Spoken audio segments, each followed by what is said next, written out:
Hello, everybody. Jim Powers with the High School Sports Caravan. And great season as we come up on week 9, and a lot of surprises and a lot of teams that we knew were going to be right where they're at. And one of those teams is Westminster, number 3 team in the state of Missouri in Class 4. And joining us here as we come over to Westminster Christian Academy, their head coach Cory Snyder. And Cory, when we talked back in the preseason, I think one of the things we talked about was just being consistent offensively. Boy, have you guys just ridden that all year long. Yeah, our offensive line has done a really good job opening holes for Steve Webb, and he's done a good job of running the ball. Quarterback has been really consistent, so getting the ball out to Dylan Conway, it's been good.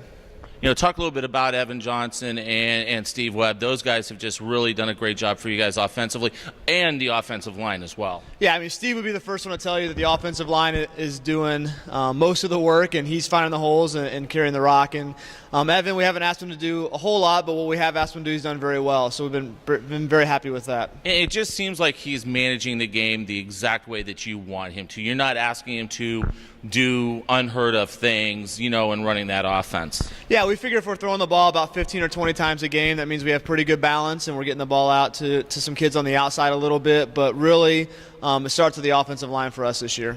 And talk about the defense. The defense has just been nails for you guys all year long, especially in the Burroughs game a few weeks ago. Yeah, I would say for me that's been a little bit of a surprise. We knew we had some good players coming back, but we graduated a number of good ones from last year's team. So they've really gelled. They kind of formed an identity, and they're playing really well. Is this team right now where you expected them to be coming into week 9 in your matchup with Borgia on Friday? I think it's where we hoped they would be, but I don't know. I can say we expected them. Our goal is just to get better every week and evaluate where we're at, try to play our best game that week, and then improve the next. And so we figure if we do that, we'll have a good shot. How big was it to get the monkey off of your back, so to say, in beating Burroughs for a conference championship? It just seemed like you guys would lock horns year in and year out, and they just had your number over the last 3-4 years. I think for our community it was big. I got a lot of congratulatory conversations and emails the next week.